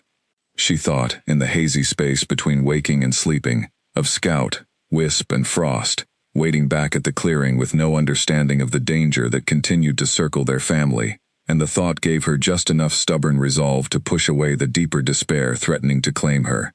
Near what she guessed was the middle of the night, she woke to find the pack's leader had shifted position, moving to lie directly against her other side, sandwiching her securely between his massive, warm frame and the smaller bodies of Birch and Ash. It was, she understood even through her exhaustion, a deliberate choice, an acknowledgement that her survival through this cold night mattered enough to warrant this unusual, direct closeness from an animal who had spent most of their acquaintance maintaining careful, respectful distance. She allowed herself, in that strange, suspended hour of darkness, to simply feel grateful for the warmth, for the unlikely companionship, for the fact that despite every reasonable expectation she might have held a week earlier, she was not facing this dangerous night entirely alone. Morning arrived gray and bitterly cold, but Clara woke with a measure of strength she had not expected to find, the combined warmth of her three companions having done more to preserve her through the night than she could have managed alone. She ate a small portion of dried meat the pack's leader had somehow procured during a brief absence overnight, its origin something she chose not to examine too closely, and found the nourishment enough to steady her legs for the continued journey ahead. They set out again as the first weak light broke over the eastern ridges, and within a few hours, following a route that had grown gradually more familiar as landmarks began matching fragments of memory from Clara's original drive into the mountains, she spotted, with a surge of relief so powerful it nearly buckled her already unsteady legs, a thin plume of smoke rising from a structure nestled at the base of the slope ahead. The ranger station. After a full day and night of grueling, dangerous travel, they had finally reached it. The pack's leader stopped at the edge of the tree line well before the ranger station came fully into view, and Clara understood immediately why. However much trust had grown between them over the past strange week, a wild wolf pack approaching a human structure would create exactly the kind of danger and misunderstanding that could end in tragedy for everyone involved. She turned to face him, Birch and Ash pressing close on either side, and found herself struggling for a way to properly express what she needed to say. "I'll come back," she told him, her voice rough with exhaustion and cold. "I promise. I won't let anyone hurt your family." The great wolf held her gaze for a long moment, and Clara would spend years afterward trying to describe the depth of understanding that seemed to pass between them in that silent exchange. Whatever he grasped of her words, or simply of her intention and tone, he lowered his head briefly, in a gesture that felt, unmistakably, like acknowledgement, before turning and disappearing back into the trees with Birch and Ash following close behind, leaving Clara to complete the final stretch of her journey alone. She stumbled the last 100 yards toward the ranger station, on legs that barely obeyed her, her vision blurring at the edges from a combination of exhaustion, hunger, and overwhelming emotional relief. She reached the door and pounded against it with what little strength remained in her arms, and when it opened to reveal a startled ranger, a woman perhaps a decade older than Clara with sharp, alert eyes that immediately registered the severity of her condition, Clara felt her legs finally give out entirely, her body collapsing forward into the ranger's steadying arms. "I need help," Clara managed, her words slurring slightly with exhaustion. "There are poachers, targeting a wolf pack, up on the ridge. Please, you have to send someone before they come back." The ranger, whose name Clara would later learn was Marion Whitlock, wasted no time on questions that could wait, guiding Clara immediately inside toward a small wood stove radiating welcome warmth, wrapping her in a heavy wool blanket, and pressing a mug of hot, sweet tea into her shaking hands before reaching for the station's radio. Clara drifted in and out of full awareness over the following hour, aware distantly of Marion's urgent conversation over the radio, of other voices responding, of the station slowly filling with activity, as word spread of an active poaching operation targeting protected wildlife within the park's boundaries. She managed, through the fog of her exhaustion, to provide a rough description of the two men she had overheard, their approximate location, and the general layout of the traps she and the pack had discovered and dismantled. "You're certain about the pack's location?" Marion asked at one point, crouching beside the chair where Clara had been settled, her expression carrying a complicated mixture of professional focus and undisguised curiosity about how, exactly, a stranded traveler had gained such detailed knowledge of an active wolf pack's territory and movements. "I'm certain," Clara said. "I've been staying near their den for the past week, after my car went off the road in the storm."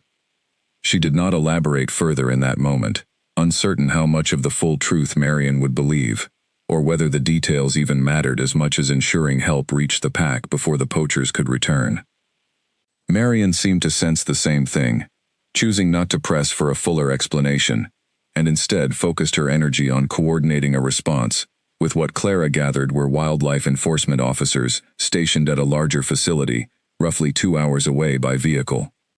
The wait that followed felt, to Clara, like the longest stretch of time she had endured throughout the entire ordeal, longer even than the tense hours spent hiding from the poachers on the ridge, or the exhausting night spent huddled against the cold with her wolf companions. She paced the small station despite Marion's gentle insistence that she rest, unable to fully settle while the fate of the pack remained uncertain, while Scout, Wisp, and Frost waited somewhere on that mountain with no understanding of the danger still circling their family.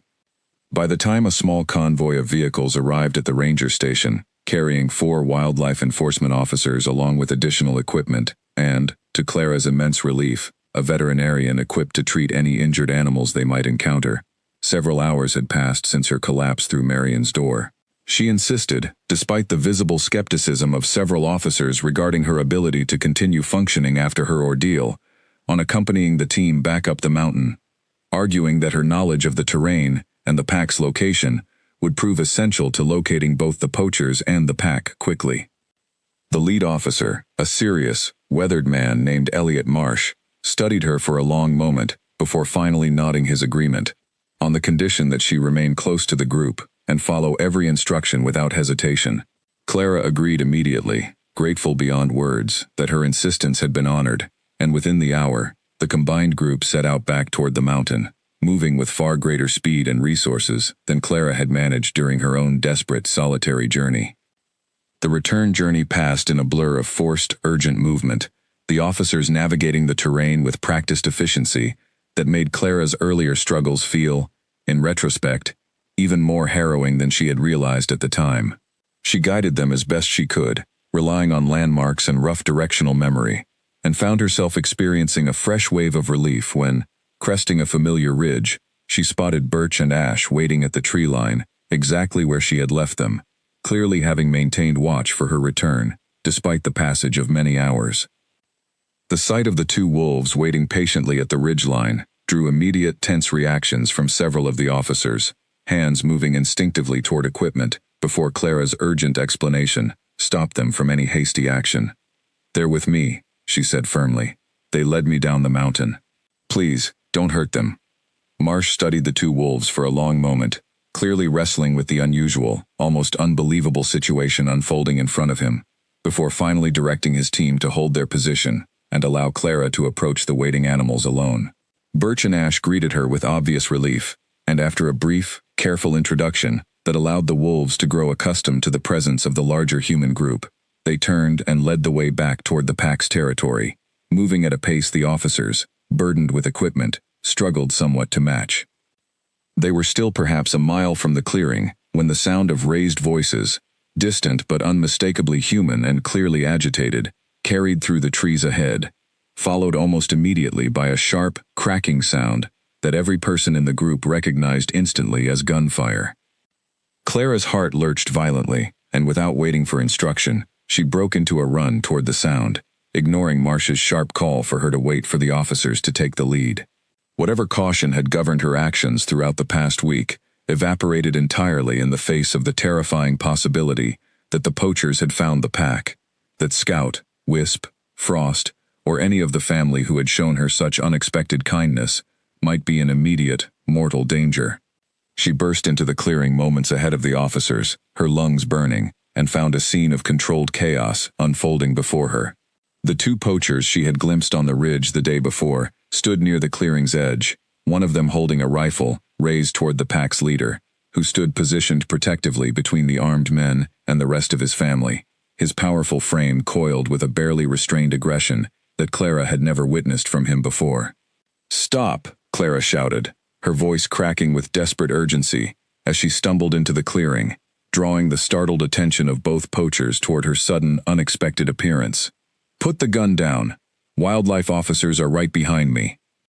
The younger poacher's head snapped toward the tree line just as Marsh and his team emerged, weapons drawn but not yet raised, their presence and clear authority creating an immediate, visible shift in the tension gripping the clearing. The older poacher hesitated, his rifle wavering between the wolf, standing protectively before him, and the officers now surrounding the scene from multiple directions. "Lower your weapon," Marsh commanded, his voice carrying the flat, absolute authority of someone who had faced tense standoffs before, and understood exactly how to project calm control over a volatile situation. "This area is a protected wildlife zone.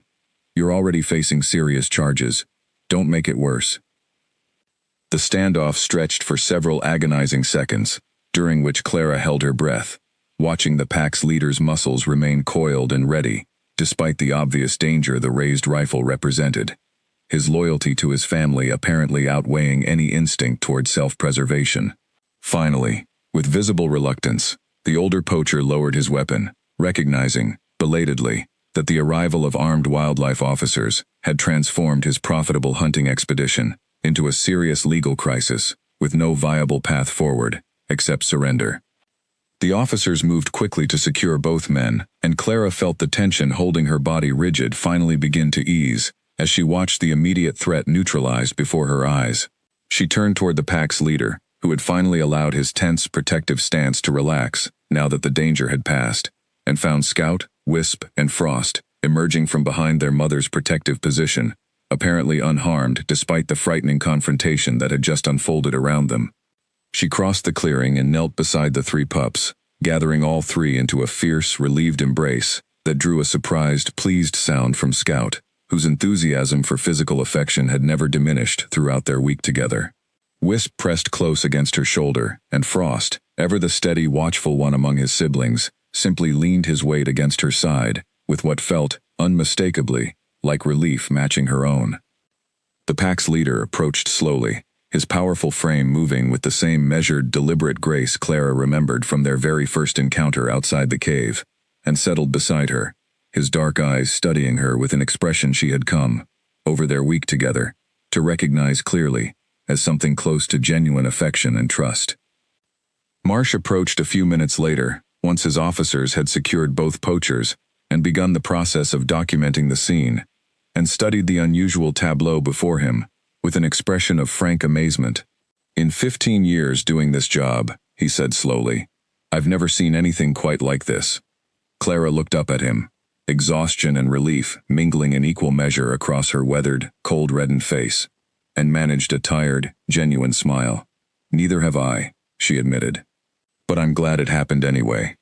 In the days that followed the poacher's capture, the clearing that had become Clara's unlikely home settled slowly back into something resembling its earlier, peaceful rhythms, though the wildlife officers made frequent visits to the area, ensuring no additional traps remained hidden throughout the pack's territory, and documenting the extraordinary size and health of what Marsh had confirmed, after consulting with regional wildlife databases, was indeed one of the largest and most successful wolf packs recorded in the entire mountain range in recent decades.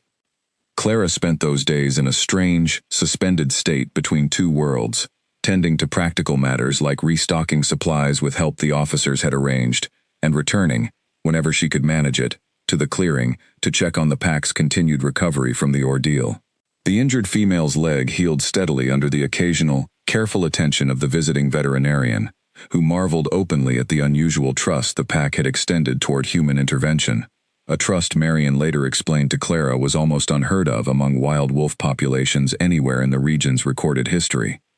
The challenger, whose suspicion of Clara had never fully faded even after the crisis with the poachers, seemed to undergo a gradual, grudging shift in her assessment of the strange human who had brought help in their moment of greatest need.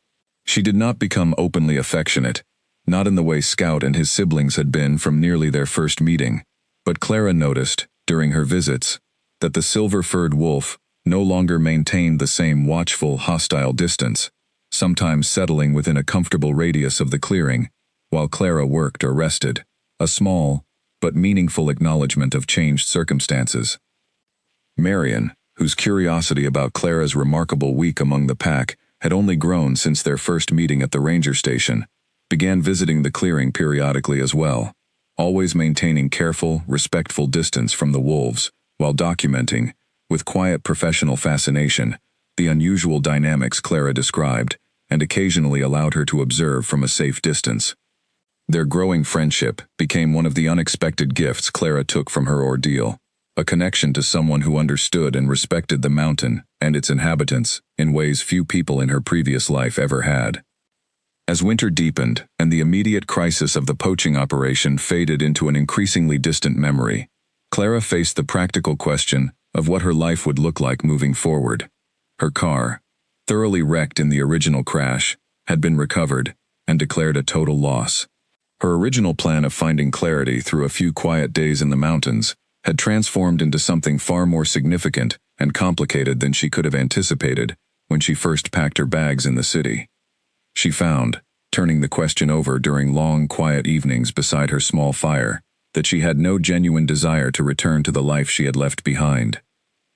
The job that no longer existed, the apartment she had already given up, the friendships that had grown thin and distant over the preceding difficult year, none of it called to her with any real pull compared to the strange, profound sense of purpose and belonging she had found among a family of wolves who had shown her more consistent loyalty and acceptance in a single week than she had experienced from most humans across years of trying to fit into a world that never quite seemed to want her. She discussed the possibility with Marion one evening at the ranger station, tentative at first, uncertain how to explain a desire that felt, even to her own ears, somewhat difficult to justify in practical terms.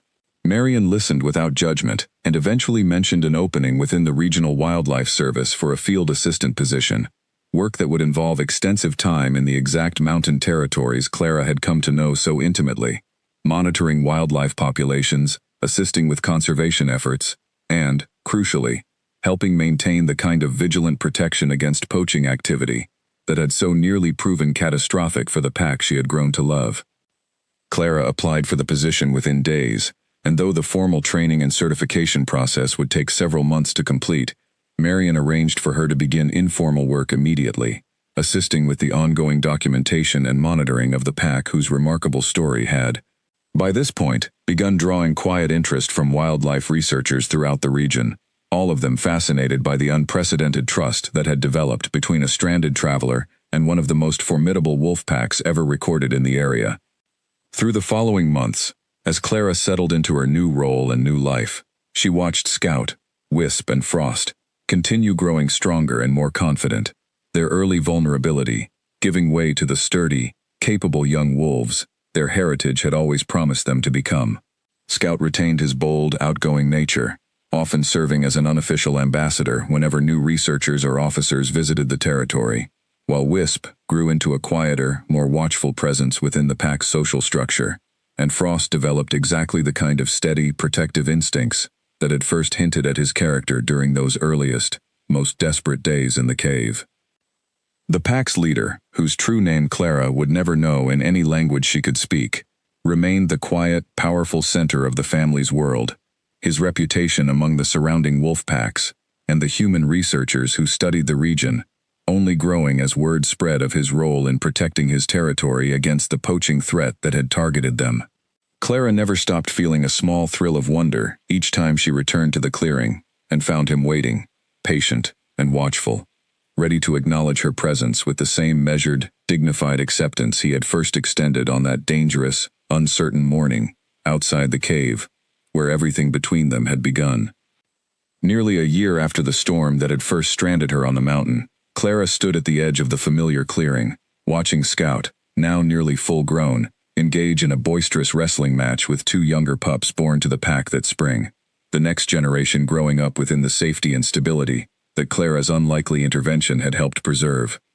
Wisp rested nearby, alert and watchful in the manner she had grown into over the preceding months, while Frost patrolled the clearing's edge with the quiet, capable confidence of a young wolf, already beginning to understand his role within his family's ongoing story.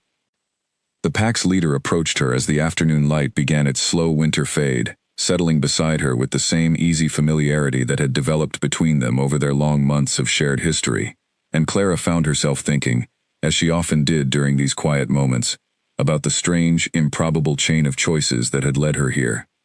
A car crash she had never wanted, a sandwich broken into pieces and shared without hesitation, with three shivering, frightened strangers, a decision made in desperate exhaustion, that had somehow, against every reasonable expectation, opened the door to a life richer and more meaningful than any she had imagined for herself in the anxious, uncertain months before that fateful drive north.